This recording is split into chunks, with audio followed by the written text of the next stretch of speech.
നമസ്കാരം. Raf talk ഫുട്ബോളിലേക്ക് ഏവർക്കും സ്വാഗതം.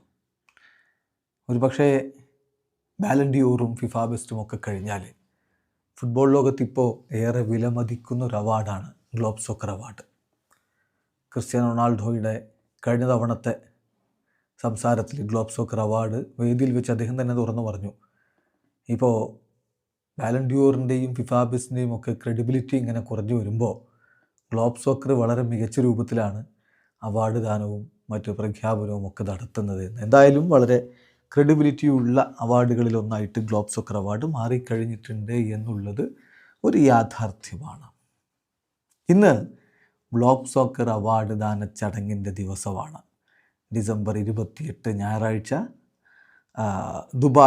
ദുബായിലെ സമയം 7 മണിക്കാണ് ഈ ഒരു പ്രോഗ്രാം എന്ന് പറഞ്ഞാൽ ഇന്ത്യൻ സമയം 8:30 പ്രോഗ്രാം ആരംഭിക്കും. അപ്പോൾ ആർക്കൊക്കെ അവാർഡ് സാധ്യതയുണ്ട്, ആരൊക്കെയാണ് നോമിനേറ്റ് ചെയ്യപ്പെട്ടിരിക്കുന്നത് നമ്മളൊക്കെ ഒന്ന് പരിശോധിക്കുകയാണ്. ആദ്യം ബെസ്റ്റ് മെൻസ് പ്ലെയർ അവാർഡിന് പരിഗണിക്കുന്ന final list, grand finalist best men's player ഒന്ന് ഓസ്മാൻ ഡെംബലെ, പിന്നെ Kylian Mbappe, Raphinha, Vitinha, Lamine Yamal. ഈ താരങ്ങളാണ് ബെസ്റ്റ് മെൻസ് പ്ലെയർ പുരസ്കാരത്തിനായിട്ടുള്ള ഫൈനൽ നോമിനേഷനിലുള്ളത്. അതേസമയം best men's club final nomination വന്നിരിക്കുന്നത് FC Barcelona, Chelsea, Flamengo, Liverpool, Paris Saint Germain ക്ലബ്ബുകളാണ്. അതുപോലെ ബെസ്റ്റ് കോച്ച് അവാർഡിനായിട്ട് പരിഗണിക്കുന്നത് Xabi Alonso, Mikel Arteta, Luis Enrique, Hansi Flick, Enzo Maresca എന്നിവരാണ്. ബെസ്റ്റ് മിഡ്ഫീൽഡർ പുരസ്കാരത്തിനായിട്ട് നോമിനേറ്റ് ചെയ്യപ്പെട്ടിരിക്കുന്നത് Jude Bellingham, Joao Neves, call Palmer, Pedri, Vitinha എന്നിവരാണ്.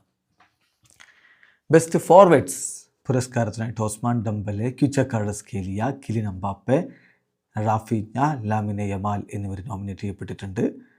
അതുപോലെ തന്നെ best emerging player of the year പുരസ്കാരത്തിന് Pau Cubarsi, Desire Doue, Arda Guler, Joao Neves, Kenan Yildiz എന്നിവരെ nominate ചെയ്യപ്പെട്ടിട്ടുണ്ട്. അതുപോലെ തന്നെ ബെസ്റ്റ് മിഡിൽ ഈസ്റ്റ് പ്ലെയർ പുരസ്കാരം അതിനുവേണ്ടി സാക്ഷാൽ Cristiano Ronaldo, Karim Benzema, Riyad Mahrez, Salem Al Dawsari ഈ താരങ്ങളെയാണ് ഇപ്പോൾ നോമിനേറ്റ് ചെയ്തിരിക്കുന്നത്. CR7 ഇത്തവണയും അവാർഡ് ഉണ്ടാകുമോ ദുബായ് ഡിയോറിൽ എന്നുള്ളത് ആരാധകർ ഉറ്റുനോക്കുകയാണ്. ഏതായാലും കാത്തിരിക്കാം ഇത്തവണത്തെ ഗ്ലോബ് സോക്കർ അവാർഡ് ദാന ചടങ്ങിനായിട്ട്. രാത്രി ഇന്ത്യൻ സമയം 8:30 അവാർഡ് ദാന ചടങ്ങ് ആരംഭിക്കുക. വീഡിയോ അവസാനിക്കുന്നു. ഫുട്ബോൾ ലോകത്ത് കൂടുതൽ വിശേഷങ്ങളുമായി റാഫ് ടോക്സ് വീണ്ടും എത്താം.